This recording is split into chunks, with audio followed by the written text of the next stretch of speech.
What's up, Average Dad fans? Welcome back to another video. Yes, I am very cozy in this, but today we are talking about a budget phone, flagship phone, mid-tier. We're talking about the RealMe GT7 Pro. Let's go.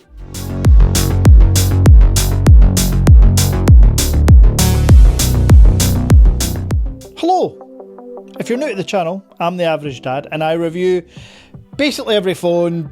Check my channel out, you know the spiel. I want to get 100k subs, help me get there, etc, etc. Insert every YouTube cliche going. Now, today is about the RealMe GT7 Pro. This is kind of like a first impression slash review slash overview. It's kind of everything rolled into one because, well, to be honest, I've got way too many phones in the studio at the moment that I need to get through. Another reason being, I'm not sure where this phone exactly fits in. Hear me out for a second. I have just completed the 2024 Phone of the Year video, and I did give this an honourable mention in the price category, because you can pick up this phone for between £600 and £700 depending on the storage variant you want to go for. And while RealMe aren't the mobile phone company that rolls off everybody's lips when you think of your top 3 or top 5, the specs this phone produces on paper are, well, take a look.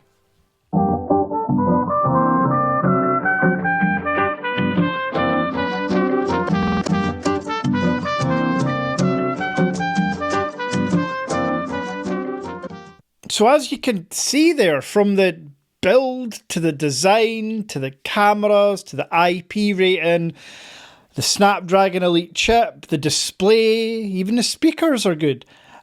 All those specs crammed into a phone for, again, with the Average Dad discount right now. So if you go to the tech store and input this discount code, you'll get 3% off.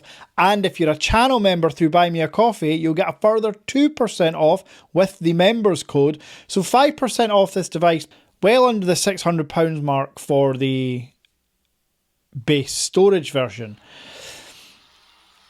So I used it for a while because I was intrigued to see, and of course, yes, it's the Snapdragon Elite chip. It is the most flagship of flagship SoCs for gaming, for efficiency. It's just unparalleled. The 9400 from Dimensity is pretty damn close, but the Snapdragon Elite takes it. But where this phone excels, absolutely, is, well, I'll tell you. I've not charged this phone in 4 days. Now, I have not used it extensively. I've not used it very much at all, if I'm being entirely honest, which you know I always will be. But I've used it enough to know that the battery in here is unbelievable. 6,500 milliamp hours. Yes, we're no longer talking about the 5,000 milliamp hour benchmark that the S24 Ultra and a few others gave you at the start of the year. We're now moving into 2025, where 6,500 milliamp hours can be found on non-gaming phones. And by the way, the Red Magic 10 Pro Plus, which I'm still on the fence as to whether I'm going to get or not, that's over 7,000 milliamp hours. What the hell is going on? I'm all for it, but that's just wild. Now, with this phone, you are not getting wireless charging, which is a bit disappointing. However, you are getting 120 watt charging, and as you can see here, the charger is included in the box, along with a really nice case, the charging cable, and your SIM ejection tool. So if we know that the chip's perfect, we know that the battery is unbelievable. What about that display? Because there has to be sacrifices that this phone is making to enable them to charge only £600 or £700. And that display is Full HD+, it's 120Hz, it's LTPO. As you can see here in gaming and viewing content, looks pretty damn good. And just a tiny hole punch camera, so it's almost uninterrupted. And if you're thinking the speakers might sound like absolute trash, take a listen.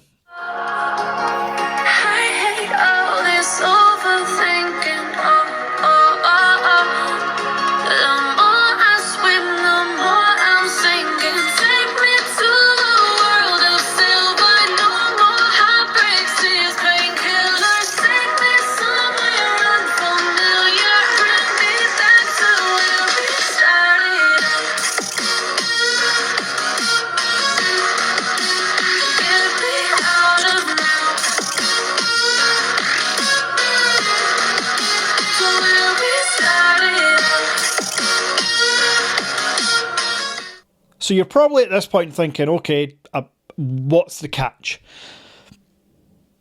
And I thought it was going to be the software, but RealMe are using essentially Oppo's ColorOS. I thought this would be loaded with bloatware. It's not really. And when you change your phone to app drawer mode, you can just uninstall any of the bloatware apps that are on there anyway. I guess the only area left to try and expose is cameras. And they're pretty damn good too. Now, they are not on the level of a Vivo X200 Pro or an Oppo X8 Pro, but between this and the OnePlus 13, which, by the way, when it comes out globally is going to be over £1,000, I don't see too much difference. You can take a look for yourself, the classic bedroom shot, but that 50 megapixel main that it's got on there is absolutely fine. The 3x optical looks good. And then just like the OnePlus, when you push it to max zoom, it's not great. But how many people actually use max zoom all the time? So I guess to summarise, I have yet to find a true compromise other than the omission of wireless charging. There's UFS 4.0 on here, there's DDR5X RAM, there's an IR blaster for those that like that kind of thing. It's a beautiful looking phone. Yeah, I would absolutely consider it if you're in the market for a budget friendly, and I'm going to call it a flagship phone.